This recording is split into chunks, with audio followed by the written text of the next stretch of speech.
Hello there everyone, Ashnflash here and welcome on into my spoiler review for the Flash movie, which has been such a journey this movie has been on. If you have no idea what I'm talking about, look it up because it is crazy how long this has been in development, how many directors have dropped out.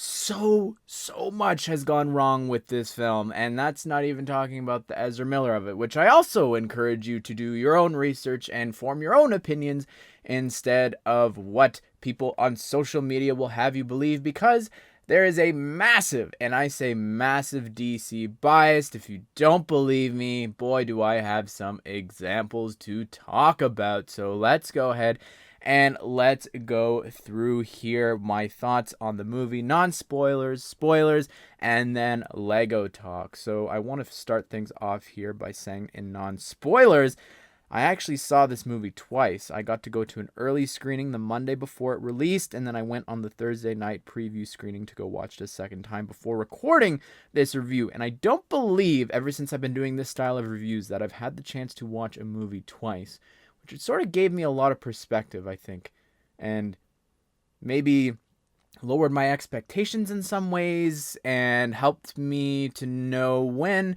someone I was really looking forward to being Michael Keaton's Batman showing up, because for me personally, I found parts of the start a bit too slow, funnily enough, bad in some cases, especially with the VFX, which we'll talk about. But then also, I think that just when Batman showed up, maybe it was because the minute he popped on screen, the nostalgia glasses went on, and I was just amused and entertained by every single little morsel of screen time that I got to have with him. But yeah, I think that Ezra Miller does a really great job here with the emotion, with the humor.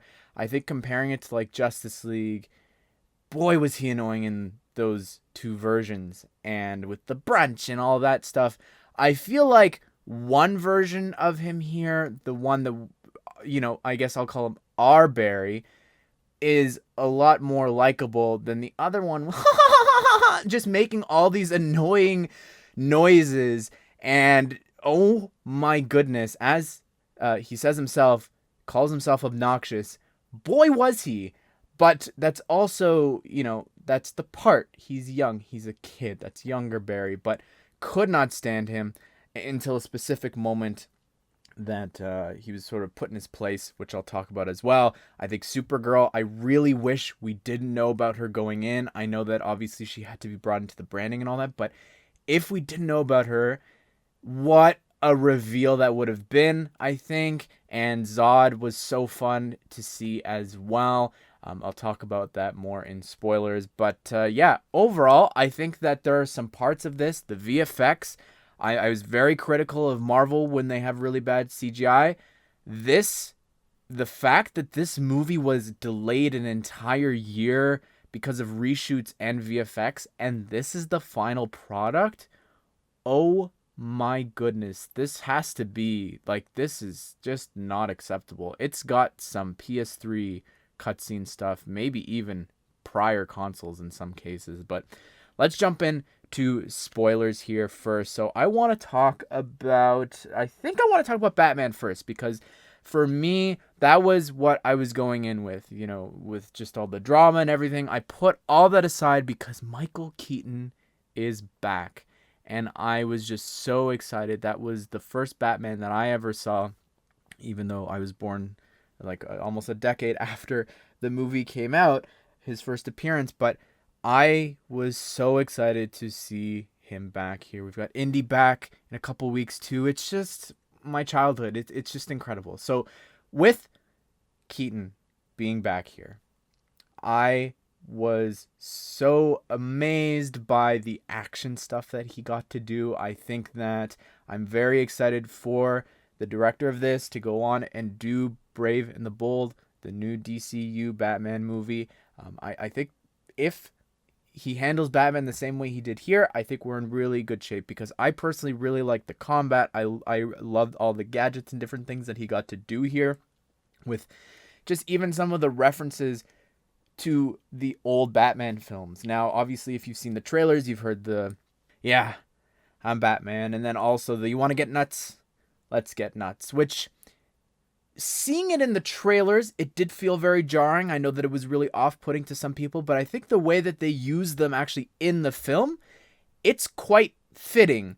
Versus, again, when I talk about DC and Marvel bias, I haven't seen anyone complain about any of the lines from No Way Home with old Green Goblin saying, I'm something of a scientist myself. All of those lines that was said by those villains, I never heard a chirp, never heard anything about, it's so cringy, they're saying the old lines because of the memes, because of the reference. Oh my goodness, when they put these lines in the trailers, people lost their minds. It's incredible to me, the difference between Marvel and DC online, at least. Anyways, the other stuff that they did really well with Batman, one reference that you might not have picked up on was when he's asking how much do you weigh. That's a nice little nod to when he asked Vicky Vale how much she weighed before he did the grapple gun. So I think that's really, really fun. His story and his arc, I don't think that I fully appreciated. I'm starting to get choked up here as I say this. I don't think I appreciated it as much the first time around as I did the second. When he suits up again, and after they come back from Russia, and he's stitching himself up, and, he's got bullet wounds and everything, and he's bleeding all over the floor. He's no longer got an Alfred. He's doing it himself.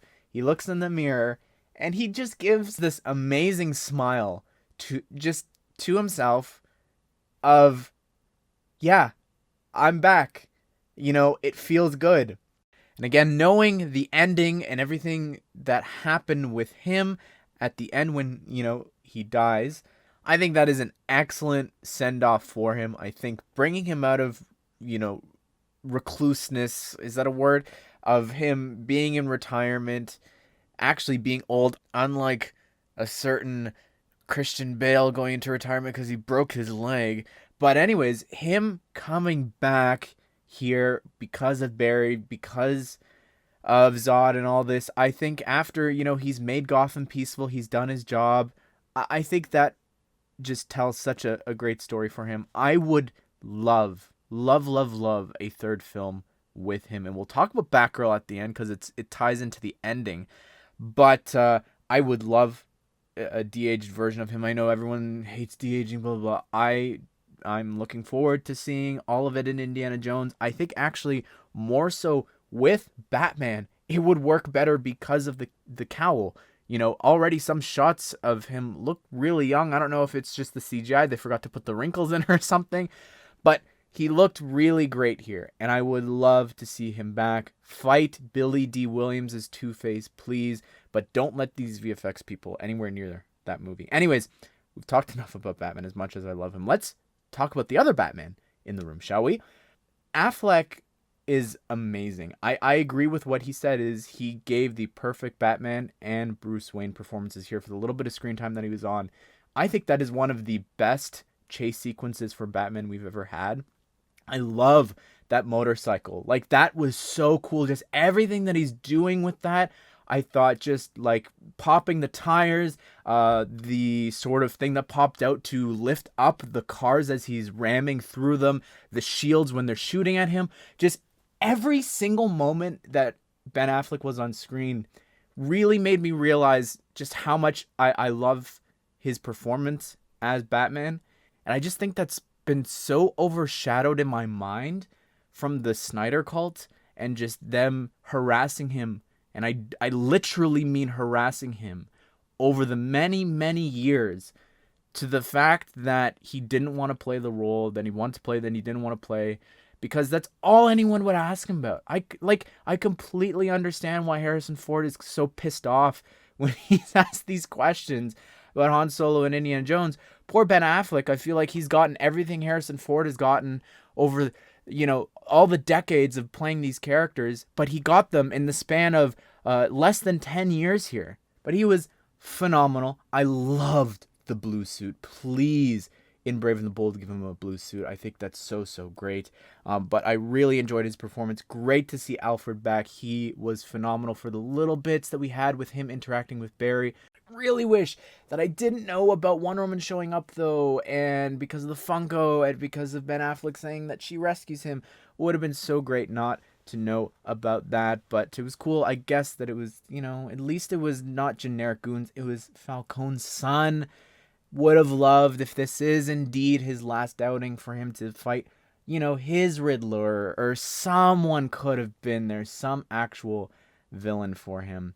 We'll talk about the Barrys. So like I said before, I really like Barry here. Our Barry, he's much more mature. He's not asking about brunch and just being, awkward. He is awkward, but not to the extent that he was before. I think this was a really good balance, and it made for some funny moments with him and Iris and different things like that.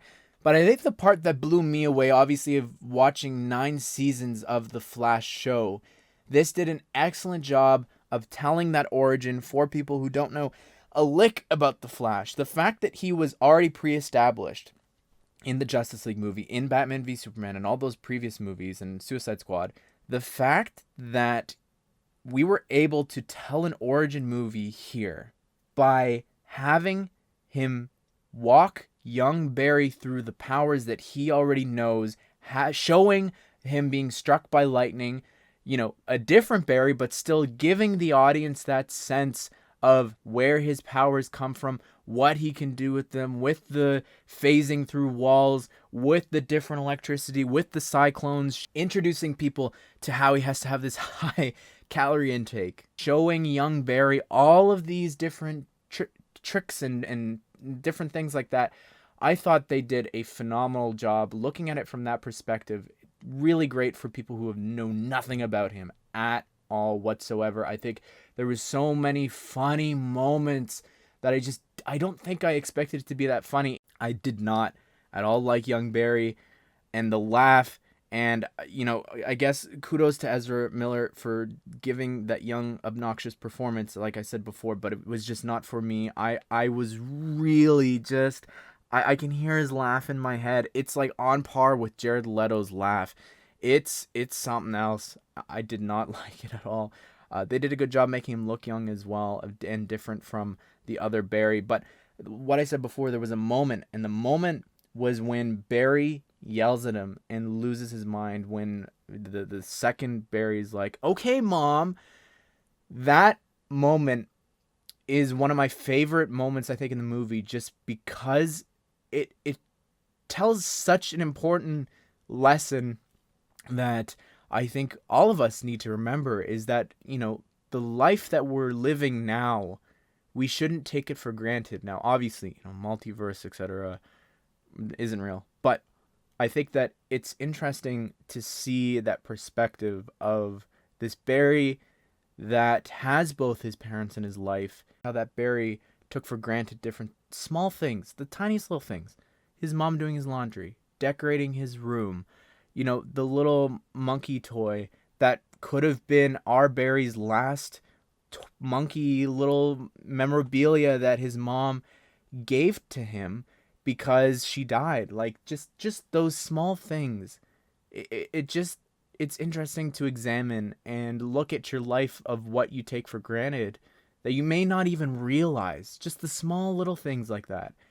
And seeing it paralleled with Bruce as well, I think was really great. And I want to talk about leading into the other emotional bits with his mom. I think every scene with the mom was fantastic. It did remind me in a lot of ways how on the Flash show, any moments with his dad, with his mom, were just so heartfelt. And I think that's something that they captured really well here as well.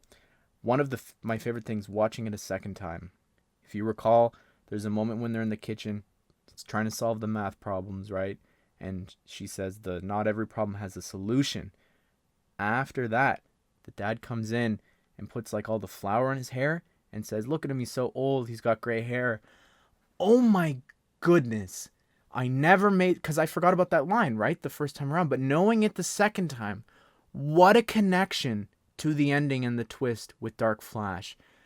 that blew my mind the second time. I was like, that's so cool. The writing there and tying that together, just well done. I thought that was phenomenal. And the fact that it was right after as well, the not every problem has a solution, I think was fantastic. I loved, as much as it was obvious, I still think that it was really great to see the Dark Flash there and see his progression. Well, not fully progressing, but we did see him, like, almost attack our Barry. I think that was really interesting to see this young, immature, emotional Barry turn into that monster. I think they did a great job with that twist and that turn. Supergirl was really great, and I think that I would have really, really loved, with everything there with her, just not to have known that she was in this. I think if you don't know going into this and they open the vault, you're expecting Superman, I think would have been really just a fun twist if you had no idea that Supergirl was in this movie. I think that as well, just everything that they did with Man of Steel and with her, I really love this what if. We got to see a live-action DC What If returning to 2013, 10 years later. And again, this is another example of the DC bias, because people are taking little snippets of what Michael Shannon said about playing Zod. You've heard the quotes in the headlines of, he said that it wasn't satisfying as an actor. These multiverse movies are like somebody playing with action figures. Well, he went on to say a lot more than that, which is pretty important. He went on to say that it wasn't as in-depth of a character study as Man of Steel. I really felt like Man of Steel was actually a pretty sophisticated story. Period. I feel like The Flash is too, but it's not Zod's story. I'm basically there to present a challenge. We don't need to retread Zod's motivations, because guess what? If you want to know his motivations, go watch Man of Steel. He is exactly what he needs to be here. He is redoing all of his actions from 2013 Superman. He's come to Earth looking for the Kryptonian with the Codex in them to bring back Krypton. All of that is in the first movie. They also briefly recap that here, but you don't need to see the emotion, the anger and hatred that he has towards Krypton. You want to see that? Go watch Man of Steel. Like he says here, it's not Zod's story. It's the Flash's. Oh my goodness, the CGI. Again, I was very hard on Marvel, so I have to be equally hard here with DC and the Flash. Some of the worst I've ever seen. He was so, I don't even know how to describe it, like rubbery at the start of the movie. When he shook off all the water, he just looked so fake. And just some of the running bits at the start and everything there looked really, really bad. I think that as well, the CGI, again, because this film was delayed a year, it did not and should not look the way that it does. The director's trying to, say, oh, it's because we're going so fast that it looks like that. It's from the Flash's perspective. No, it's not. It's just bad CGI. There's no two ways about it. I think the final fight looks a lot better than the stuff that we've seen online. I think it does look a lot better in the cinema. However, there's still some really, really wonky shots in this movie, and specifically all the Speed Force stuff. I think it's in that style and in that sort of like cutscene video game style, because it allows them to do all of these different shots probably cheaper, as well as being stylistic. It helps them with the cameos that we'll talk about in a bit too. Just a direct correlation of, well, if they sort of look a bit off here, it's deliberate so that when we show this, then people can't be too upset about it. But then there's other shots and I'm like, wow, this looks really pristine, really, really great. Really hit and miss. Let's talk cameos, I guess, because boy, was there a lot. One of the first ones, by the way, in case you missed it, Captain Boomerang, for the smallest of seconds, was in the Speed Force, which was pretty crazy to see because loved Suicide Squad, the original one. Filmed in Toronto. Got to see a lot of that, some of the different chase scenes with Batman specifically filmed. So I have that attachment to that movie and specifically Ben Affleck's Batman. And then we got Tamora Morrison, who, what a surprise to see him here back from Aquaman, I think that was really great. I enjoyed him a lot, even just the little the little bits there. I guess there was also the little laughing box from the Joker. That was really interesting that they decided to reference that. But that was pretty fun. I would have loved if he had a trophy room or something. We could have seen, some other villains that he might have fought over the years. But that was great to see. Oh my goodness. So with the multiverse, I don't understand how the focus was on Superman so much. Out of all the worlds we saw three different versions of Superman, and then we saw a Batman. And don't get me wrong, the Nicolas Cage thing, that is phenomenal. That is the best one there. I will defend that so much. If people are confused and by it, again, look it up. I guarantee you so many people went home and Googled, why is Nicolas Cage in this movie? Because he was supposed to actually play Superman in Tim Burton's Superman movie. He was going to fight giant spiders. The villain was going to be Brainiac. All these things. You actually saw, I think, Brainiac's ship, some of the concept art on like the different reels and levels of the world. I thought that was really cool to see. That was my absolute favorite one. And to anyone else saying all of these, again, going back to the DC bias, there are people who wanted them to CGI in Stan Lee and continue his cameos after he died. But, oh my goodness, bringing Christopher Reeve back and Adam West CGIing them in, it's disrespectful, yada yada. They got the family signature. All of this is all done above board with the family. They've agreed to it all for this performance. All of it is okay. People forget that. And I think that if the CGI looked better, it could have been, a lot nicer and a lot more fun. I think the second shot of Christopher Reeve's Superman was better, but they definitely, like I said before, looked like video game cutscenes. Cool to see Supergirl there because they never actually met. But, you got your 66 Batman and the Joker laugh as well was heard. But this absolute strangest one, and I don't know who's asking for a black and white Superman cameo. I don't understand. You've got the huge multiverse of DC anything. Animation. Imagine if Lego Batman was there. Oh my goodness. Just thinking of Spider-Verse. But it would have been so crazy to see that happen. But who's asking for that black and white Superman? I'm sorry. No disrespect if you're a huge fan of that show and everything. You just don't hear anyone talk about it. I don't know the actor's name. I apologize. Again, it's just not discussed.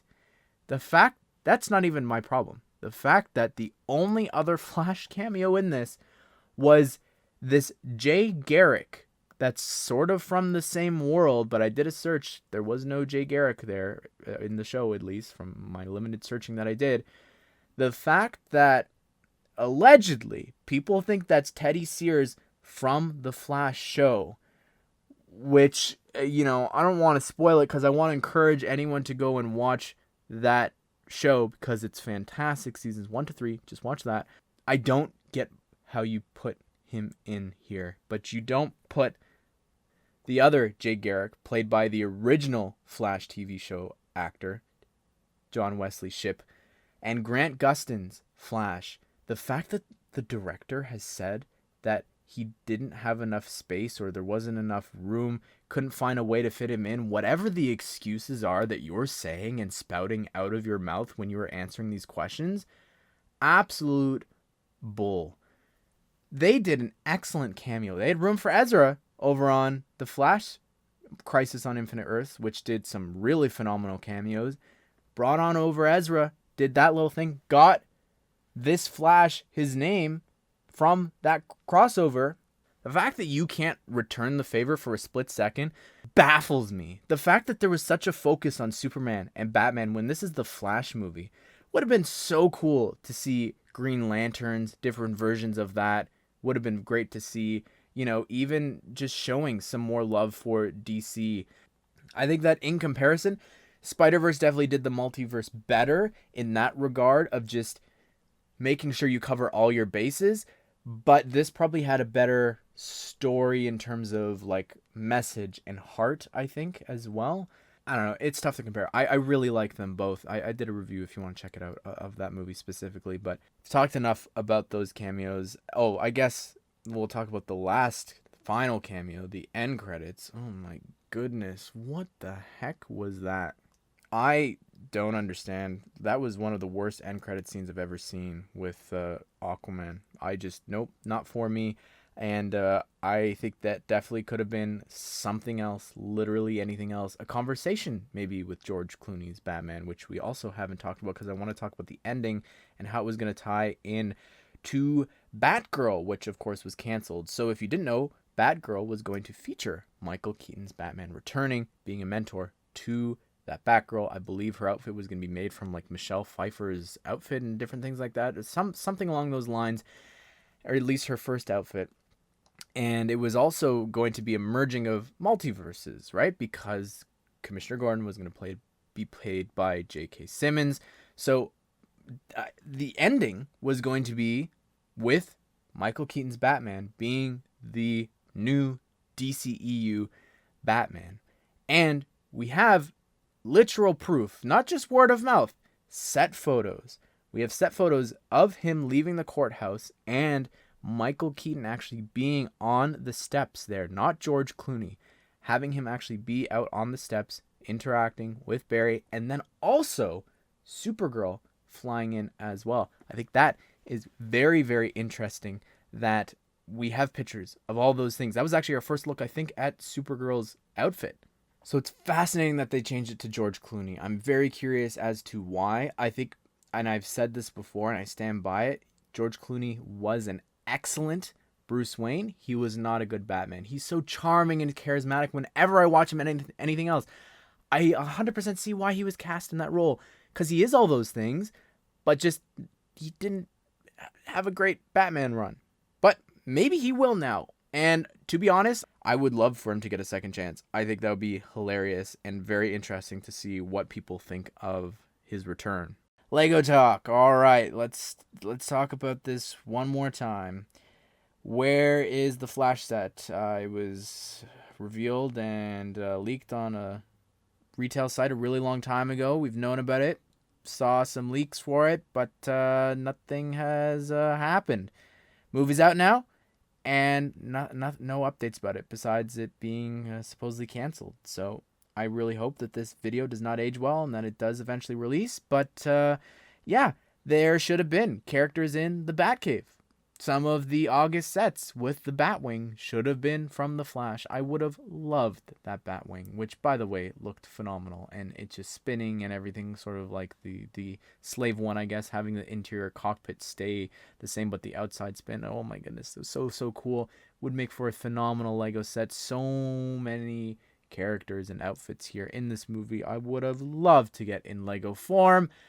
Would have loved the chase with Ben Affleck's Batman. Would have been so cool as a small little $10 set, but it didn't happen. I hope with the DCU and everything James Gunn is planning, I hope that Lego is at least involved. I hope that potentially right now they are working on Superman Legacy sets. That's crazy to say out loud, but potentially they are. Anyways, everyone, be sure to subscribe. Turn on the bell notifications so that you don't miss out on future superheroes, movies, shows, reviews. If you want, I've got a couple of DC videos. I'll link them here at the end if you want. But what'd you think of The Flash? Did you watch it? Did you just watch my review to hear about it?